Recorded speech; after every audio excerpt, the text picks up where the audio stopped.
मेरे प्यारे आत्मन सभी को मेरा नमस्कार। दुखबाद के प्रति विद्रोह जीवन रस गंगा ओशो के प्रवचन में आपका स्वागत है। एक छोटी सी कहानी से मैं अपनी आज की बात शुरू करना चाहूँगा। एक नया मंदिर निर्मित हो रहा था। सैकड़ों मजदूर उसे बनाने में लगे थे। नए पत्थर तोड़े जा रहे थे, नई मूर्तियाँ बनाई जा रही थी। एक कवि भी भूला भटका हुआ उस मंदिर के पास से गुजर गया। उसने एक पत्थर तोड़ते मजदूर से पूछा कि मेरे मित्र क्या कर रहे हो। उस मजदूर ने क्रोध से भरी आंखें ऊपर उठाईं तो उसकी आंखों में जैसे आग जलती हुई नजर आई और उसने ही क्रोध से उसने कहा, क्या तुम अंधे हो? तुम्हें दिखाई नहीं पड़ता कि मैं क्या कर रहा हूँ? मैं पत्थर तोड़ रहा हूँ। और वापस उसने पत्थर तोड़ना शुरू कर दिया। वह जैसे पत्थर ना तोड़ता हो पूरे जीवन से बदला ले रहा हो। वह जैसे पत्थर ना तोड़ता हो किसी प्रतिशोध में हो। वह कभी आगे बढ़ गया और थोड़ी दूर पर दूसरे मजदूर से उसने पूछा।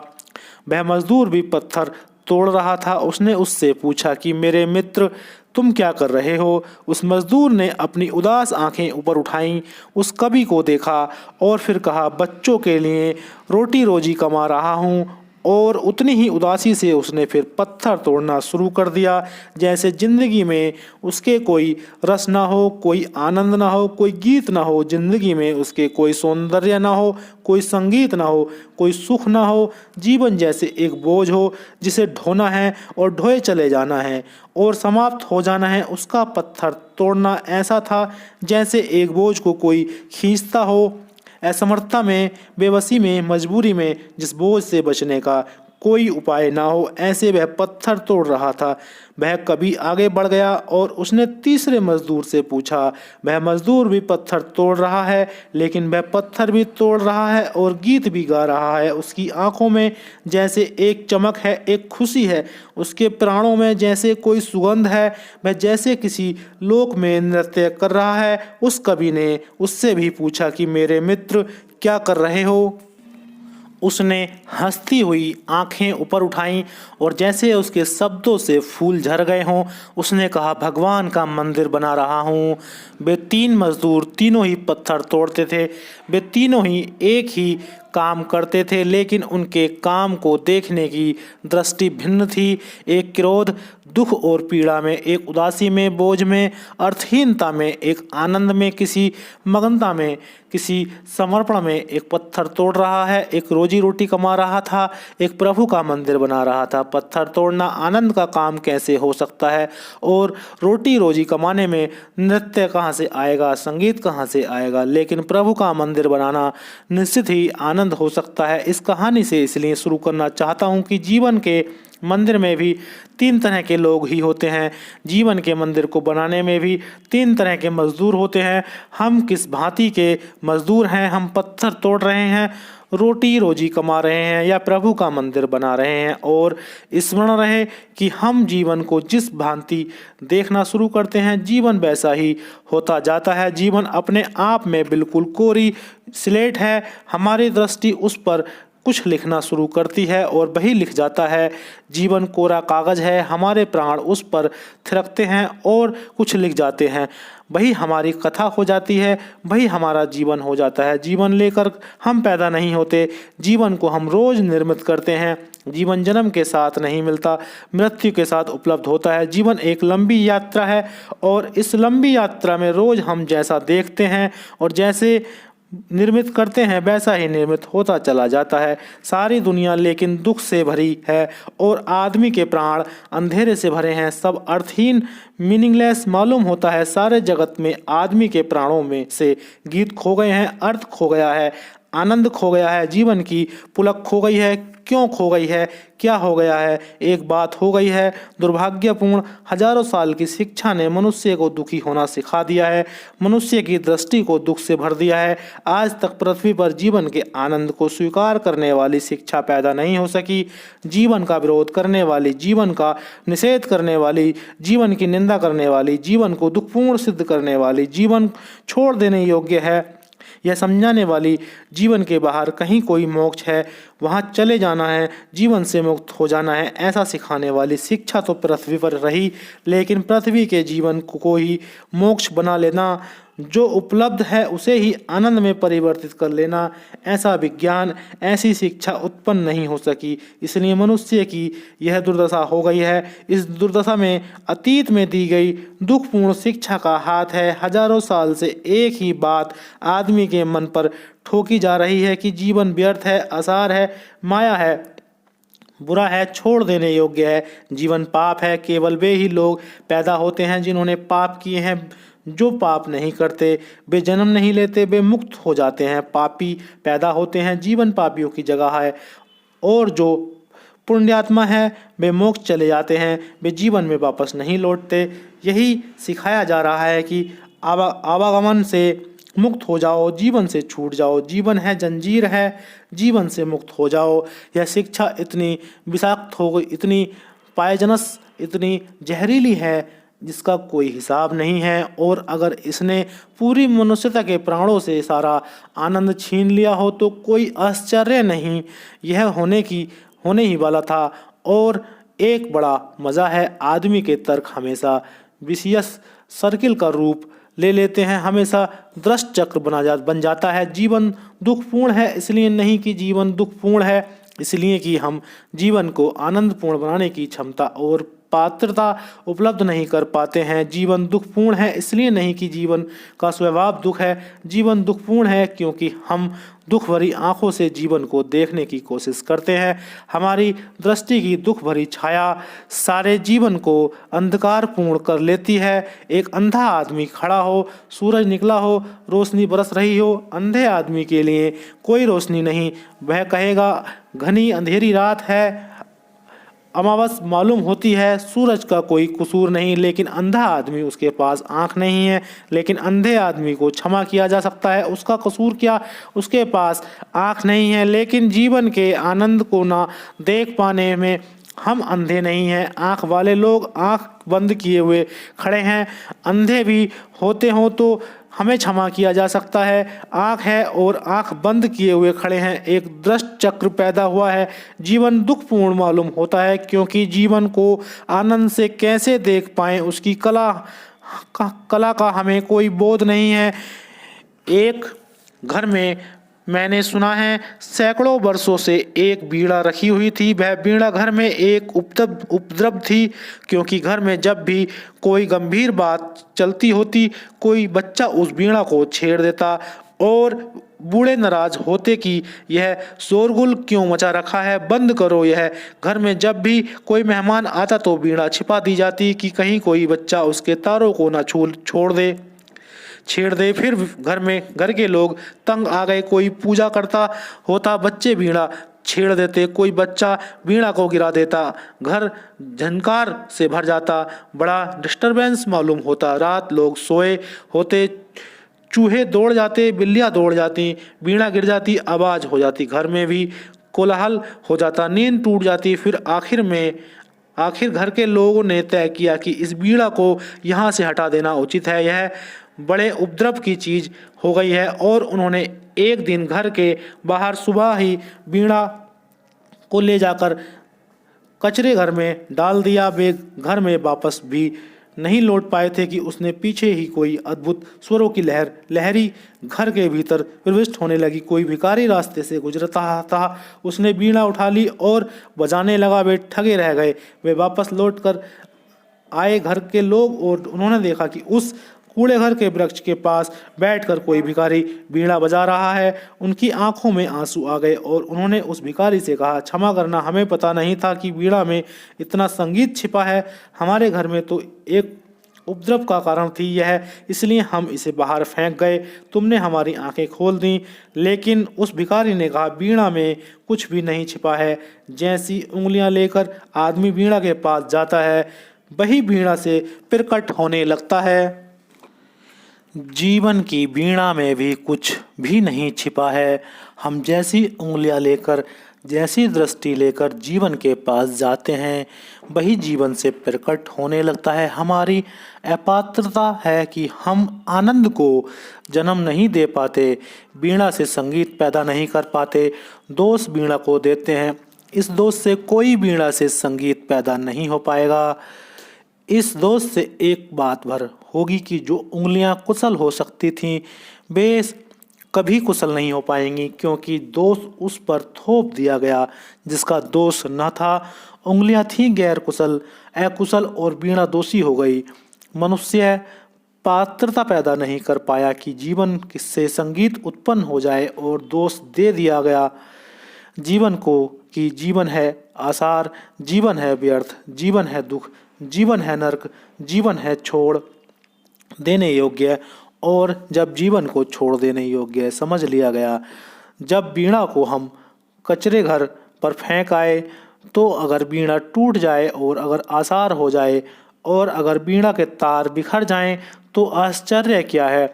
हजारों साल से जीवन उपेक्षित है तो जीवन दुखपूर्ण होता चला गया, और जब जीवन दुखपूर्ण होता चला गया तो हमारी शिक्षा सही मालूम होने लगी कि ठीक थे वे लोग जो कहते थे कि जीवन गलत है, जीवन बुरा है। ऐसा विशियस सर्किल पैदा हो गया। शिक्षा ठीक मालूम होने लगी क्योंकि लोग ठीक थे, यह शिक्षा गलत है और यह चक्र भी गलत है। धर्म असफल होता चला गया क्योंकि धर्म का एक गलत एसोसिएशन हो गया, धर्म का एक गलत संबंध हो गया। दुखवादी शिक्षकों से धर्म के संबंध हो जाने के कारण दुनिया अधार्मिक हो गई। आनंद और आनंद की स्वीकृति जिनके मन में है वे ही लोग सम्यक धर्म को पृथ्वी पर वापस उतार सकते हैं। लेकिन जो लोग दुखी हैं, पीड़ित हैं, चिंतित हैं, विक्षित हैं, उन्हें जिन्हें जीवन से कोई संगीत पैदा करने की क्षमता नहीं, वे सारे लोग क्रोध में, प्रतिशोध में जीवन को गाली देते हैं और जीवन को ही इनकार करने लगते हैं। यह हमारी सहज आदत है, यह हमारी आदत का हिस्सा है कि जब भी हम दोष देते हैं तो अपने को बचा लेते हैं, दोष हमेशा दूसरे को दे देते हैं। दो आदमी लड़ते हैं और दोनों तय करते हैं कि दूसरा जिम्मेवार है, मैं जिम्मेवार नहीं हूँ।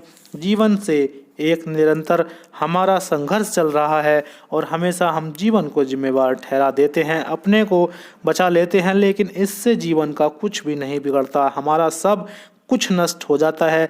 जीवन दुख नहीं है, हमारे जीवन की दृष्टि कहीं भूल भरी है, हम गलत जगह से खड़े होकर देख रहे हैं। हमारी अपनी देखने की क्षमता भ्रांत है, उस भ्रांत क्षमता के कारण सब भ्रांत दिखाई पड़ता है। एक संध्या एक राजमहल में उस जगह गांव के कुछ प्रतिष्ठित लोगों को भोजन पर आमंत्रित किया गया था। गांव का एक बूढ़ा धनपति वह भी आमंत्रित था। वह सज धज कर तैयार हो गया, उसकी बग्गी जूत पर तैयार हो गई। वह बैठने को था, तभी उसे ख्याल आया कि उसकी नाम की डिबिया खाली है। उसने सोने की डिबिया निकाली और अपने गले को, अपने लड़के को कहा कि तू शीघ्र जा, अच्छी से अच्छी नाश स्नफ खरीद ला, इस डिब्बी को भरवा ला। उसे 5 रुपए दिए। वह लड़का भागा बाजार की तरफ, लेकिन रास्ते में एक खिलौने की दुकान पर एक नई छोटा खिलौना देख गाड़ी आई थी। उसके दाम 5 ही रुपए थे और उस बच्चे का मन लालच से भर गया। बूढ़े के मन तक खिलौने के प्रति लालच से भर जाते हैं, तो बच्चा का क्या है। उस बच्चे का मन लालच से भर गया। वह लोभ से जाकर खड़ा हो गया। दुकान पर उसके पास 5 रुपए थे, उसने 5 रुपए दे दिए और खिलौना गाड़ी खरीद कर वापस लौटने लगा। लेकिन तब उसे ख्याल आया कि घर जाकर तो बहुत मुसीबत हो जाएगी। नाश कहाँ है, डिब्बी खाली है और पिता तैयार खड़े हैं राजमहल जाने को। क्या करूं, क्या ना करूं। तभी उसे रास्ते के किनारे घोड़े की लीद का ढेर पड़ा हुआ दिखाई पड़ा। उसने थोड़ी सी लीद उठाकर उस डिब्बी में भर दी। रंग बिल्कुल एक जैसा था और देखने से पहचानना कठिन था कि क्या है। जाकर उसने पिता के हाथ में डिब्बी दे दी। उन्होंने देखी डिब्बी भारी भारी है। खुश हुए, उन्होंने डिब्बी खोसे से भीतर रख ली और वे राजमहल पहुंच गए। फिर भोजन का पहला दौर चला। राजा के पास ही वह धनपति बैठा था। दौर के बाद उसने अपने सोने की डिबिया निकाली और राजा को कहा कि थोड़ी सी नाश लेंगे, लेकिन राजा ने कहा अभी नहीं, थोड़ी देर बाद। तब उसने बड़ी चुटकी भरी और खुद नाश ली, लेकिन नाश लेते ही से उसने बड़ी सस्पिशियस नज़र से चारों तरफ देखा, बड़ा सूंघ कर पहचानने की कोशिश की कि मामला क्या है। फिर उसने राजा से कहा, क्या आपको घोड़े की लीद की बात तो नहीं आती है? कहीं इस सिम्स फनी बड़ा अजीब सा लगता है। Do you smell horse dog? राजा ने कहा, नहीं नहीं, यहाँ राजमहल में घोड़े की लीद की बाज कहाँ। फिर उसने डिब्बी बंद करके रख ली, लेकिन वह बार बार सूंघ कर देखता रहा कि कहीं से घोड़े की लीद की बाज चली आती है। फिर दूसरा भोजन का दौर चला। उसने बाद में फिर डिबिया निकाली, राजा को कहा, अब आप लेंगे? राजा ने अब भी एक बार इनकार करना ठीक न समझा। उसने भी बड़ी चुटकी भरी और जोर से नाश ली। नाश लेते ही से वह भी फिर संदेह भरी नज़रों से चारों तरफ झांकने लगा और उसने कहा कि आपकी नाश बड़ी अद्भुत मालूम होती है। मुझे भी घोड़े की लीद की दुर्गंध आने लगी है। उस भवन में और भी बहुत मेहमान थे। अगर उस नाश को वे सभी सूंघ लेते तो सभी को उस भवन में घोड़े की लीद की दुर्गंध आने लगती। लेकिन वह कसूर उस भवन का ना था, वह नाश न थी, घोड़े की लीद थी। इस सारे जीवन में चारों तरफ दुख दिखाई पड़ रहा है। यह जीवन की दुर्गंध नहीं है। हमने कोई दुख भरी शिक्षा की नाश अपनी नाक में भर रखी है, इसलिए चारों तरफ हमें दुर्गंध मालूम पड़ रही है। चारों तरफ दुख मालूम पड़ रहा है। फिर जिसको दुख मालूम नहीं पड़ता, हम कहते हैं तुम अभी नासमझ हो, जरा थोड़े दिन जिंदगी में जियोगे तो पता चल जाएगा। अभी जवान हो, अभी होश नहीं, जब बूढ़े होगे तुम तब पता चलेगा कि जिंदगी आसार है। बूढ़े होते होते तब तक वह भी नाश चख लेगा, वह भी उन्हीं शास्त्रों को पढ़ लेगा और उन्हीं शिक्षकों के चरणों में बैठ जाएगा।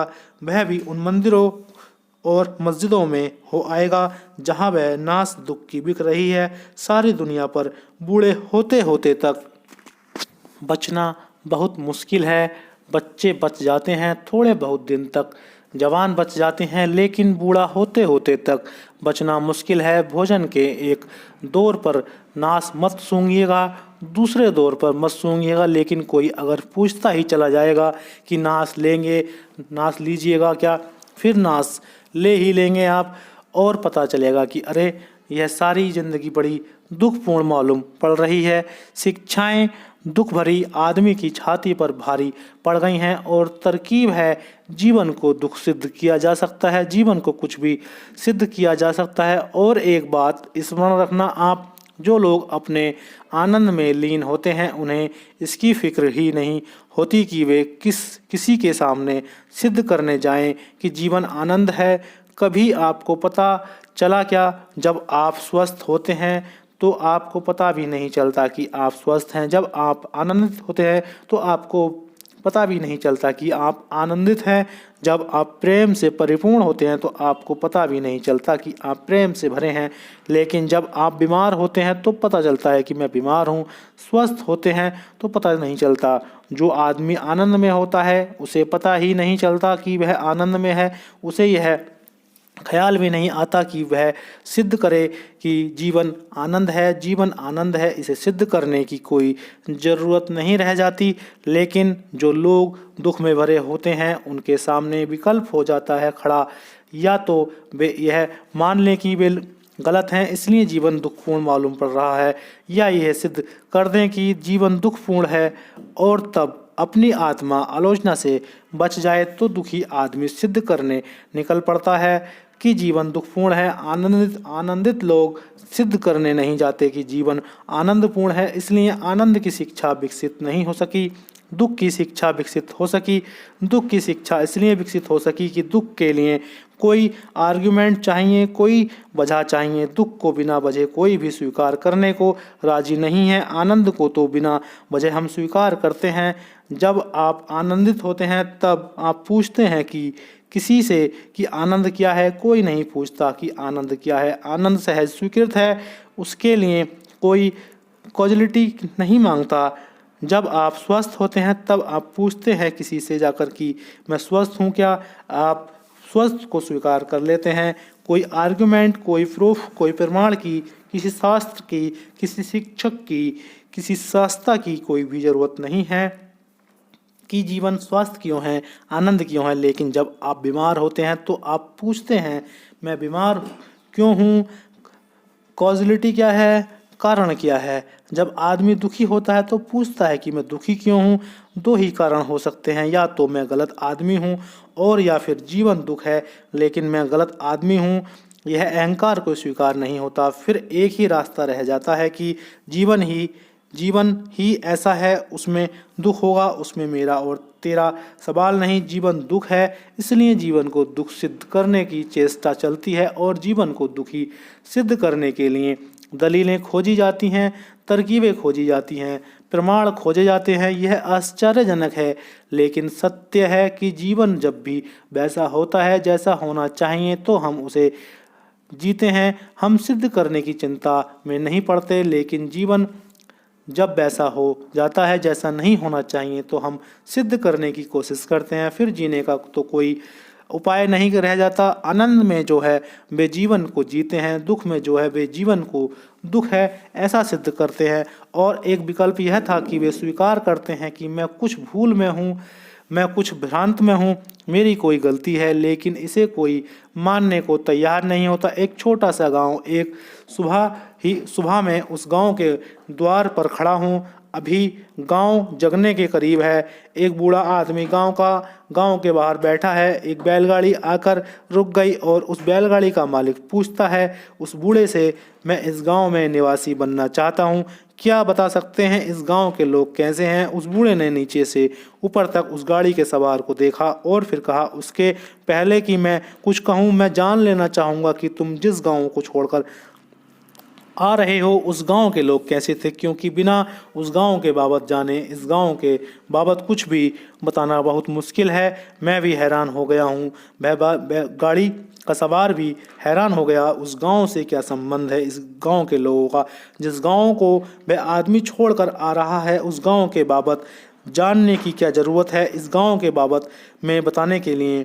लेकिन वह बूढ़ा बहुत समझदार है। उस आदमी ने यह सुनते ही कि उस गांव की चर्चा की गई, प्रश्न पूछा गया, वह क्रोध से भर गया और उस आदमी से कहा कि क्षमा करें, उस गांव की याद न दिलाएं, मेरा खून खोल जाता है। उस गांव जैसे दुष्ट लोग पृथ्वी पर कहीं भी नहीं हैं। उन दुष्टों के कारण ही तो मैं उस गांव को छोड़कर आ रहा हूं और कसम खाई है कि भगवान के मंदिर का उपयोग लोग कसम खाने के लिए ही करते हैं और किसी काम के लिए करते भी नहीं। कसम खाई है कि जब तक उस गांव को जलवा नहीं दूंगा तब तक चैन से नहीं रहूंगा। उस बूढ़े आदमी ने कहा, मेरे मित्र गाड़ी पर सवार हो जाओ। मैं 70 साल से इस गांव को जानता हूं। इस गांव के लोग उस गांव से भी बदतर हैं। इस गांव में ठहरने की कोई ज़रूरत नहीं, तुम कोई और गांव खोज लो। उसने गाड़ी आगे बढ़ा दी और वह बूढ़ा हंसने लगा और मुझसे कहने लगा, इस बेचारे का कोई भी गांव नहीं मिल सकता, क्योंकि जो अच्छा हो। और यह बात ही होती है कि एक घुड़सवार आकर रुक गया और वह पूछने लगा कि मैं इस गांव में निवासी बनना चाहता हूं, इस गांव के लोग कैसे हैं। बूढ़े ने फिर वही पूछा, उस गांव के लोग कैसे थे जहां से तुम आते हो। वह आदमी खुशी से भर गया। कोई धन्यवाद, कोई अनुग्रह उसकी आंखों में झलक आया, कोई स्मृति की सुगंध उसके चारों तरफ गूंज उठी और वह उसकी आंखों से आंसू भर आए और वह कहने लगा, उस गांव के लोगों की याद भी मेरे प्राणों को एक अतुर प्यार से भर देती है। उनको छोड़ना पड़ा, यह बिच्छो भारी है। उस गांव जैसे प्यारे लोग कहाँ मिल सकेंगे। लेकिन अभागा था मैं, परिस्थितियां भी थीं कि मुझे गांव के बाहर रोटी रोजी कमाने को निकलना पड़ा है। लेकिन सपना यही रहेगा कि मन में कि जब भी मौका मिले वापस वहीं पहुंच जाऊं, मेरी कब्र वहीं बने उसी गांव में। उस गांव जैसे प्यारे लोग कहीं भी नहीं हैं। क्या मैं इस गांव में रुक सकता हूं? उस बूढ़े ने उठकर उसे गले से लगा लिया और कहा, मैं 70 साल से इस गांव में हूं, तुम आओ, मैं तुम्हें विश्वास दिलाता हूँ इस गांव के लोग उस गांव से भी अच्छे हैं। तब मुझे दिखाई पड़ा कि वह बूढ़ा क्या कह रहा था। उस बूढ़े ने तो जीवन के दर्शन ही सारी बात कर दी। जीवन वैसा हो जाता है जैसा हम हैं, गांव वैसा हो जाता है जैसा मैं हूँ, सारी पृथ्वी वैसी हो जाती है जैसा मैं हूँ। मैं ही विस्तृत होकर सारे जीवन का अनुभव बन जाता हूँ। लेकिन नहीं, मैं तो बिल्कुल ठीक हूँ। जीवन दुख है, जीवन पाप है, जीवन आसार है, जीवन माया है, जीवन निरर्थक है। इस दृष्टि को, इस फिलॉसफी को लेकर कोई भी व्यक्ति कभी प्रभु के द्वार में कैसे प्रवेश कर सकेगा? यह आदमी अगर परमात्मा के दरवाजे पर भी पहुंच जाएगा तो पाएगा कि दरवाजे में भूलें हैं। अगर यह परमात्मा के सिंहासन के पास पहुंच जाएगा तो पाएगा कि सिंहासन में गलतियां हैं। यह परमात्मा की सकल सूरत में भी भूल खोजेगा। यह परमात्मा के उठने बैठने में भी गलती देखेगा। एक ऐसा आदमी था, उसके बाबत मैंने सुना है, उसने किसी की हत्या की थी, उसे फांसी की सज़ा हो गई थी। अब हत्या वे ही लोग करते हैं जिनको यह भ्रम होता है कि हम ठीक हैं और दूसरा इतना गलत है कि उसे जीने का कोई अधिकार नहीं है। हत्या वे ही लोग करते हैं, ये ही लोग जो जीवन को गलत कहते हैं, दूसरे को गलत कहते हैं, वे ही लोग हत्यारे भी सिद्ध होते हैं। उसको फांसी की सज़ा हो गई, लेकिन फांसी की सज़ा भी उसको चेतना नहीं पाई। उसे जब जेल के भीतर ले जाया जा रहा था अदालत से, उसने गुस्से में सुप्रिटेंडेंट को कहा कि ये कैसी हथकड़ियाँ हैं, इतनी बजनी हथकड़ियों की क्या ज़रूरत है। उसने जाकर कोठरी में जब उसे बंद किया जा रहा था तो उसने लाते फेंकी, चिल्लाया कूदा कि इतनी छोटी कोठरी, उसे 6 सप्ताह बाद फांसी हो जानी है। उसने जेल के अधिकारियों की नाक में दम कर दिया। वे रोज़ प्रार्थना करने लगे कि 6 सप्ताह जल्दी बीत जाए। वह आदमी हर चीज़ में रोटी तो फेंक देता, पानी तो लात मार देता, बिस्तर तो उठाकर उसने नीचे फेंक दिया कि यह कैसा बिस्तर है। फिर आखिरी दिन सुबह उसे उठाया गया, उसने कोठरी से इनकार कर दिया। उसने कहा, नाश्ता कहाँ है? मैं बिना नाश्ते किए फांसी पर नहीं जा सकता। नाश्ता कहाँ है? उसके लिए दौड़कर नाश्ता लाया गया। उसने नाश्ते में लात मार दी कि यह क्या सड़ा सामान ले आए हो, ठीक चीज़ें लाओ। मैं बिना ठीक चीज़ें खाए फांसी पर नहीं जा सकता। ठीक चीज़ें लाई गईं। उसे जेल से निकालकर फांसी के तख्ते पर ले जाया गया। वह जब सीढ़ियाँ चढ़ने लगा तख्ते की तो उसने कहा, सीढ़ियाँ हिलती हैं, इनसे अगर कोई गिर जाए तो उसकी जान निकल जाए। मैं इन सीढ़ियों पर नहीं चढ़ सकता। फांसी के तख्ते पर जा रहे हैं वह सज्जन, ये सीढ़ियाँ हिलती हैं, इनसे कोई गिर जाए तो उसकी जान खतरे में हो सकती है। मैं इस सीढ़ियों पर नहीं चढ़ सकता। बामुश्किल समझा बुझाकर उसे सीढ़ियों पर चढ़ाया गया। उसने जाकर ऊपर जो आदमी फांसी देने वाला था, जो जल्लाद था, उससे कहा कि यह कैसा सड़ा तख्ता रखा है, यह बिल्कुल भी सेफ नहीं मालूम होता, यह जरा भी सुरक्षित नहीं मालूम होता। कैसा तख्ता लगा रखा है। यह आदमी है, वह मरने के किनारे पर खड़ा है, लेकिन वह यह देख रहा है कि तख्ता गलत लगा रखा है। यह तख्ता ठीक होना चाहिए। यह आदमी उस आदमियों की श्रृंखला में है जो सारी चीज़ों को, सारे दोषों को जीवन भर मृत्यु के क्षण तक थोपते चले जाते हैं। बाहर जो एक बार भी यह नहीं पूछते अपने से कि कहीं मैं गलत तो नहीं हूँ, जो एक बार भी जिनके मन में यह प्रश्न नहीं उठता कि कहीं मैं भूल में तो नहीं हूँ, मैं उस आदमी को धार्मिक कहता हूँ। जिसके मन में यह प्रश्न उठता है कि मैं गलत हो सकता हूँ, मैं भूल में हो सकता हूँ, जिस आदमी के मन में यह प्रश्न उठता है कि मैं गलत हो सकता हूँ, इतनी बड़ी बस्ती को दोष देने की बजाय शायद यही उचित भी होगा कि मैं गलत हूँ। इतने बड़े जीवन की निंदा करने की बजाय यही कहीं ज़्यादा आसान मालूम होता है कि मैं गलत हूँ। लेकिन नहीं, इस अनंत जीवन पर दोष थोप देते हैं, अपने को बचा लेते हैं। कभी सोचते भी नहीं कि इसमें कोई प्रोपोर्शन भी नहीं है, कोई अनुपात भी नहीं है। इतना अनंत जीवन चल रहा है, अनंत से अनंत तक चलता रहेगा और यह जो इतना चलता है निश्चित ही परमात्मा की स्वीकृति होगी। इसके पीछे अन्यथा यह चलेगा कैसे? यह स्वयं परमात्मा है, अन्यथा यह चलेगा कैसे? लेकिन यह सारा जीवन है आसार, यह जगत है छोड़ देने जैसा, भाग जाने जैसा, मर जाने जैसा। ऐसे धर्म हैं जो संसारा के लिए मरने की भी आज्ञा देते हैं, जो कहते हैं कि अगर तुम मरना चाहते हो तो मर सकते हो। जीवन इतना बुरा है कि आत्महत्या को भी स्वीकार कर लेते हैं। क्या है यह? और जो नहीं इतना स्वीकार करते वे भी संन्यास के नाम पर ग्रेजुअल सुसाइड की आज्ञा देते हैं, धीरे धीरे मरते जाने की। संन्यास का और मतलब क्या है? जिस संन्यास को हम जानते हैं वह ग्रेजुअल सुसाइड है। पहले पत्नी को छोड़ो, आधे मर गए, बच्चे को छोड़ो और मर गए, घर छोड़ो और मर गए, सब छोड़ते चले जाओ जब तक तुम्हें पता चले कि कुछ छोड़ा जा सकता है, आखिर में तुम बचोगे। उसको छोड़ दो, संथारा कर लो, मर जाओ। यह रुग्ण और मृत्युवादी शिक्षण जब जीवन दुख सिद्ध हो जाएगा तो अंतिम परिणाम यह होगा कि मृत्यु वर्णीय और जीवन अवर्णीय हो जाएगा। जीवन छोड़ने योग्य, अवांछनीय, त्यागने योग्य और मृत्यु स्वीकार करने योग्य, मृत्यु वर्ण करने योग्य। कैसा पागलपन है, कैसी विक्षिप्तता है, कैसी इंसिनिटी है, क्या सिखाया गया है यह आदमी को कि तुम जीवन को छोड़ो और भागो कब्र की तरफ, और एक बुनियाद पर कि जीवन बुरा है और वह बुनियाद बिल्कुल ही दो कौड़ी की ओर गलत है। आदमी गलत है, जीवन बुरा नहीं।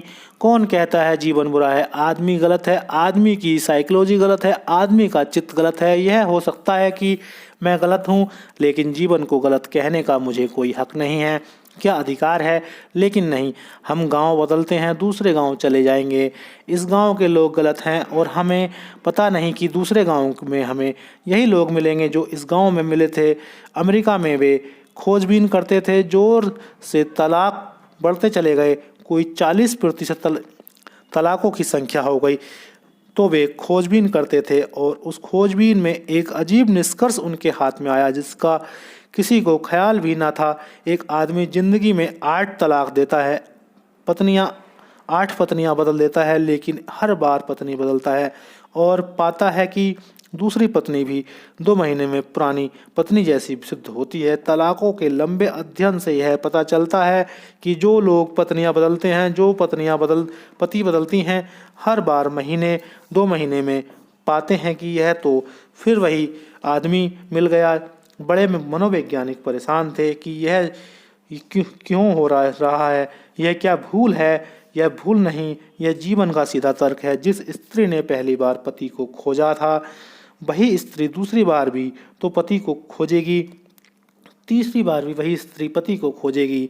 उसकी दृष्टि खोज की वही है।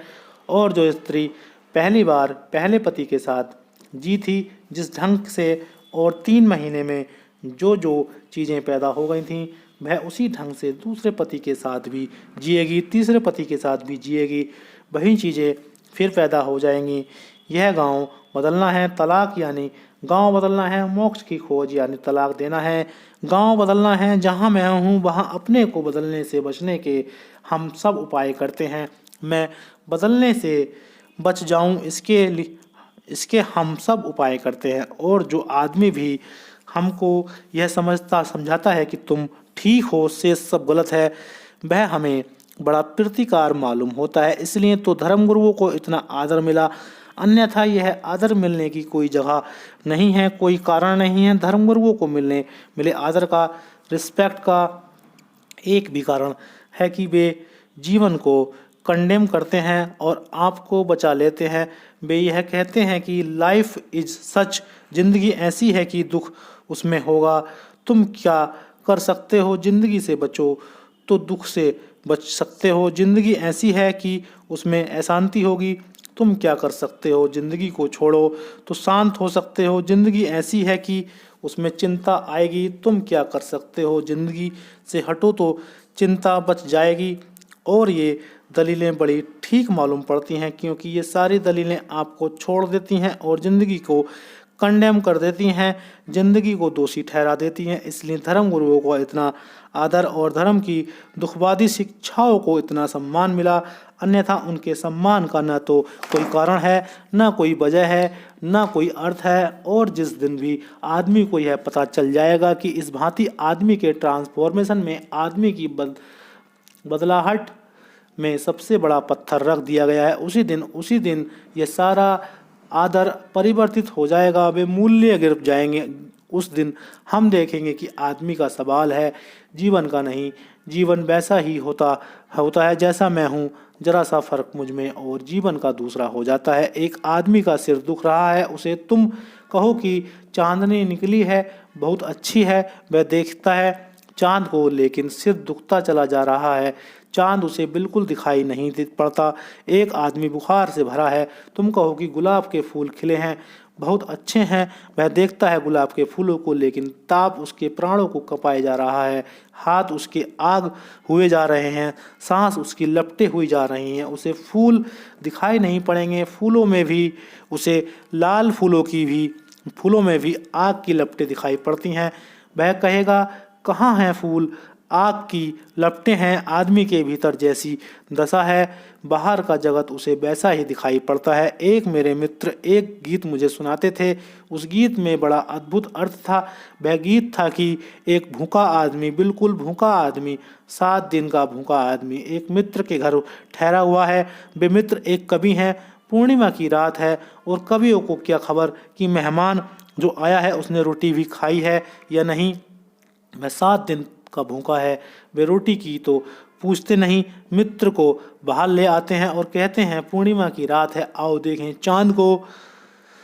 वह मित्र भी चांद को देखता है, कभी कविता करता है, मित्र को दिखाई पड़ता है पूरी रोटी आकाश में लटकी हुई है। कभी कहता है मुझे प्रेयसी का चेहरा दिखाई पड़ रहा है, मुझे मेरी प्यारी का चेहरा दिखाई पड़ रहा है, और वह अपना सिर ठोकता है। वह कहता है मुझे कुछ भी दिखाई नहीं पड़ता, मुझे एक रोटी दिखाई पड़ती है। कभी कहता है तू ना समझ है, मैंने आज तक नहीं सुना कि किसी को चांद में रोटी दिखाई पड़ी हो, यह पहला ही मौका है। कभी मैंने यह उपमा नहीं सुनी, कालिदास ने, भवभूति ने, शेक्सपियर ने, किसी ने कभी नहीं कहा कि रोटी।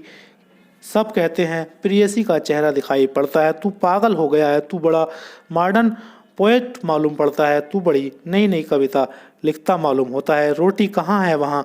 वह बेचारा घबरा कर चुप हो रह जाता है, क्योंकि परंपरा में कोई गवाही नहीं, कोई विटनेस नहीं, एक गवाही नहीं है कवियों की, एक उस्ताद नहीं है कवियों में जो कह दे कि हाँ ठीक है, तू ठीक कहता है।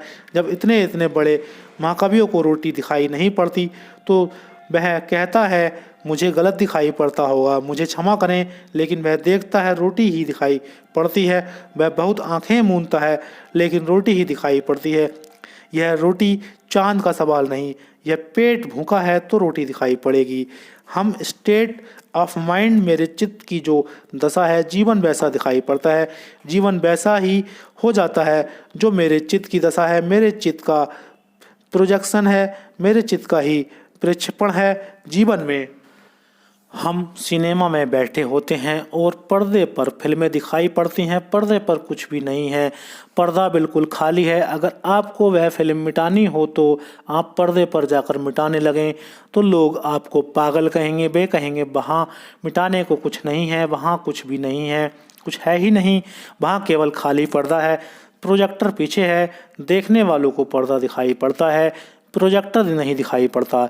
वह पीठ की तरफ है, वह पीछे है, वह दूर अंधेरे में लगा हुआ है।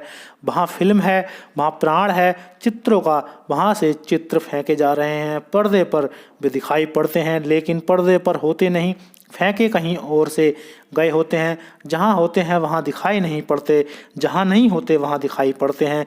जीवन भी एक प्रोजेक्शन है, जीवन भी एक प्रक्षेपण है। चित्त पर सारा सब कुछ है, वहाँ से फेंका जाता है और जीवन के पर्दे पर दिखाई पड़ता है।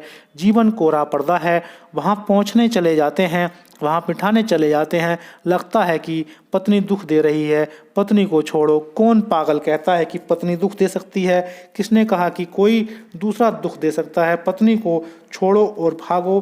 तो वह आदमी भागेगा, लेकिन वह आदमी वहीं रुक जाएगा।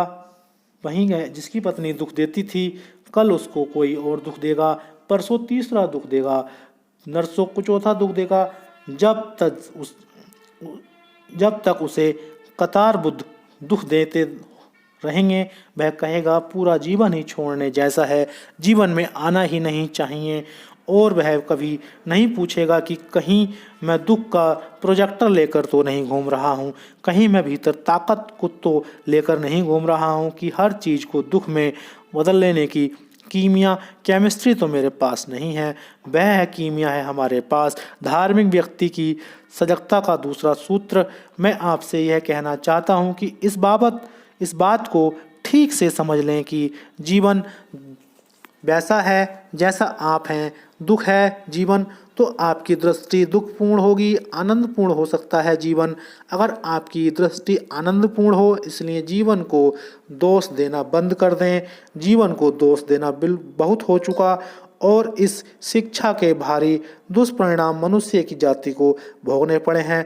और आगे भी अगर यह चलता रहा तो मैं आपसे निश्चित कह देना चाहता हूँ, वे दिन गए जबकि थोड़े बहुत लोग आत्महत्या कर लेते थे और सन्यासी हो जाते थे। वे दिन करीब आते हैं। यह भी हो सकता है कि हम सामूहिक रूप से आत्महत्या करने की तैयारी करें, यूनिवर्सल सुसाइड कर लें, एक ही दिन में तय करके कि ख़त्म कर लो अपने आप को। 1 घंटे में यहाँ बोलता हूँ, उस बीच 1000 लोग पृथ्वी पर आत्महत्या कर लेते हैं। 12 घंटे में 12,000 लोग, 24 घंटे में 24,000 लोग, 1 घंटे में 1000 लोग प्रति घंटा हत्या कर रहे हैं। यह संख्या अभी कम है क्योंकि शिक्षा थोड़ी कम है, लोग धार्मिक भी थोड़े कम हैं, धर्मगुरुओं की कोई मानता नहीं। वह संख्या कम है, यह संख्या बढ़ती चली जाएगी, यह संख्या बड़ी होती चली जाएगी। यह संख्या उस सीमा तक पहुंच जा सकती है कि हम सबको ऐसा लगे कि जब जीवन इतना दुखपूर्ण है तो क्यों जिएं। पश्चिम के एक बहुत बड़े विचारक ने अभी कहा कि 28 साल के बाद हर समझदार आदमी को आत्महत्या कर लेनी चाहिए। क्योंकि 28 साल तक समझ पूरी हो जाती है।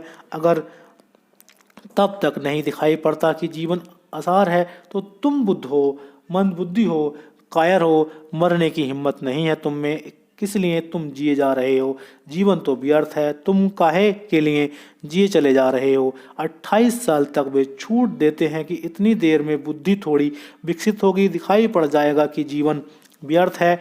लेकिन उन्होंने खुद अभी आत्महत्या नहीं की। वे 28 साल बहुत दिन पहले पार कर चुके हैं। वे शायद इस कारण दया के बस कि अगर वे आत्महत्या कर लेंगे तो आत्महत्या समझाने के लिए कौन बचेगा।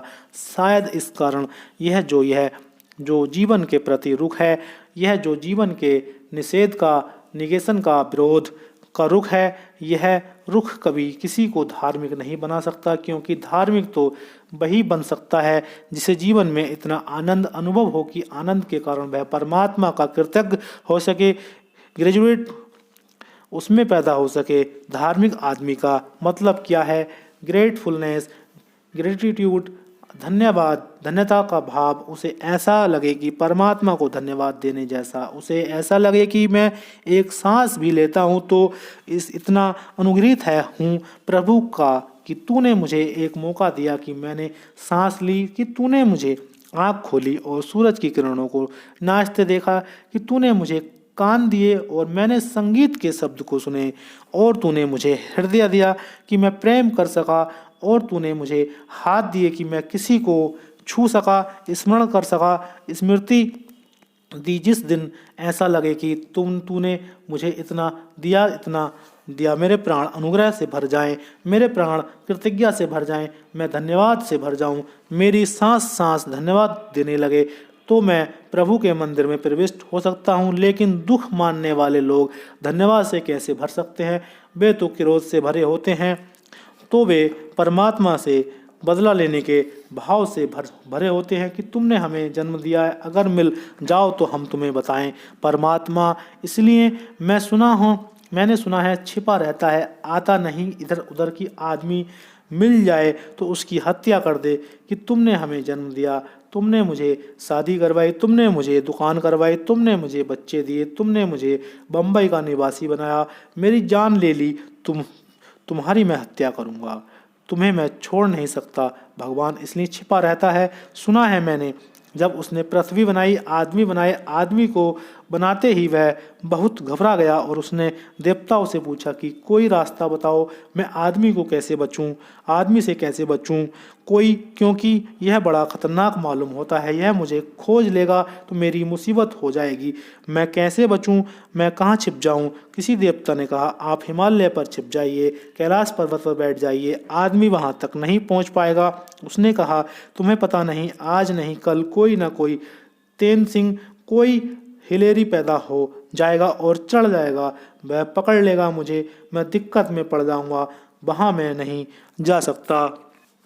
उन्होंने कहा तुम पैसिफिक सागर महासागर में छिप जाओ, 5 मील गहरा है, वहाँ नीचे बैठे रहो, वहाँ सूरज की किरण भी नहीं पहुँचती। उसने कहा तुम्हें आदमी का पता नहीं, जहाँ सूरज की किरण नहीं पहुँचती वहाँ वह खुद पहुँच जाएगा।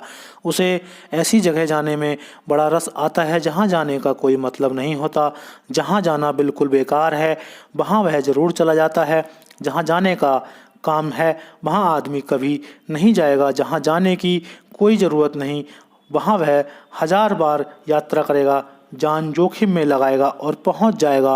वहाँ मुझे मत छिपाओ, मुझे कोई ठीक सुरक्षित जगह बताओ। फिर एक बूढ़े देवता ने कहा फिर एक ही तरकीब है कि तुम आदमी के भीतर छिप जाओ, उसे ख्याल ही नहीं आएगा कि इतना धोखा, इतना डिसेप्शन भी हो सकता है कि हमारे भीतर छिपे हो। वह सारी दुनिया खोज लेगा और अपने भीतर नहीं झांक पाएगा, तो वही छिप कर बैठ गया बेचारा, तब से वहीं छिपा हुआ है और उसकी खोज नहीं हो सकती। दुखी आदमी सब जगह जा सकता है, अपने भीतर नहीं जा सकता, इसका आपको पता है। दुखी आदमी अपने भीतर जाने से डरता है, दुखी आदमी चाहता है कि मैं कहीं भी चला जाऊं लेकिन भीतर ना जाऊं, अकेला ना रह जाऊं, नहीं तो कहीं भीतर का दुख दिखाई पड़ने लगे। आदमी दुख के कारण अंतर्गम नहीं करता, जहां दुख है वहां जाने से सार है। इसलिए कोई भी आदमी अपने साथ रुकने को क्षण भर के लिए तैयार नहीं होता। वह कहता है अखबार लाओ जल्दी से, मैं अकेला बैठा क्या करूं, अखबार पढ़ूंगा। अखबार पढ़ लेता है तो बेचारा रेडियो खोल लेता है, रेडियो ख़त्म हो जाता है तो होटल में बैठ जाता है, क्लब में चला जाता है, कहीं जगह नहीं मिलती मंदिर में चला जाता है, धर्मगुरु की बातें सुनने लगता है, धर्म सभा में बैठ जाता है। लेकिन जब तक जागता है भागता रहता है। अगर कुछ नहीं मिलता शराब पी लेता है ताकि सब भूल जाए, सिनेमा में बैठ जाता है ताकि सब भूल जाए, किसी तरह भूल जाए, सो जाए, भूल जाए, या डूबा रहे, उलझा रहे, ऑक्यूपाइड रहे, या नींद में हो जाए या बेहोश हो जाए। लेकिन ऐसा मौका ना आ जाए कि हमने साथ अकेला, to be with oneself, कभी ऐसा ना हो जाए कि अपने साथ छूट जाऊं, क्योंकि अपने साथ छूटा कि वह सारा दुख जो मैंने इकट्ठा कर रखा है वह दिखाई पड़ना शुरू होगा। वह इतना घबराने वाला है, इतना घबराने वाला कि वह आत्महत्या करने के लिए तैयार कर ले देगा कि मर जाओ, ऐसे जीवन में ठीक नहीं है। इसलिए सारी दुनिया एस्केप करती है, अपने से भागती रहती है, अपने से भागती रहती है। पति पत्नी में भाग रहा है, पति पत्नी में भाग रही है, बाप बेटे से भाग रहा है, बेटे सिनेमा घर में भाग रहे हैं, सब भाग रहे हैं, सारी दुनिया भाग रही है। पूछो किससे भाग रहे हैं, कहाँ के लिए भाग रहे हैं, कोई उत्तर नहीं दे सकता कि मैं कहाँ जाना चाहता हूँ। एक उत्तर हर एक दे देगा कि मैं अपने से बचना चाहता हूँ, मैं अपने से भागना चाहता हूँ। एक कृपा की मेरी अपने से मुलाकात ना हो जाए, कहीं मैं खुद से ना मिल जाऊँ, यही एक डर है। और सब कुछ हो जाए, अपने से मिलना ना हो जाए। इसलिए लोनलीनेस, अकेलापन काटता है, घबराता है। एक आदमी को कहो कि अकेले रहना पड़ेगा, 6 महीने वह कहेगा मैं पागल हो जाऊंगा, अकेले में मैं नहीं रह सकता, मुझे कंपनी चाहिए, मुझे साथ चाहिए। साथ किस लिए चाहिए?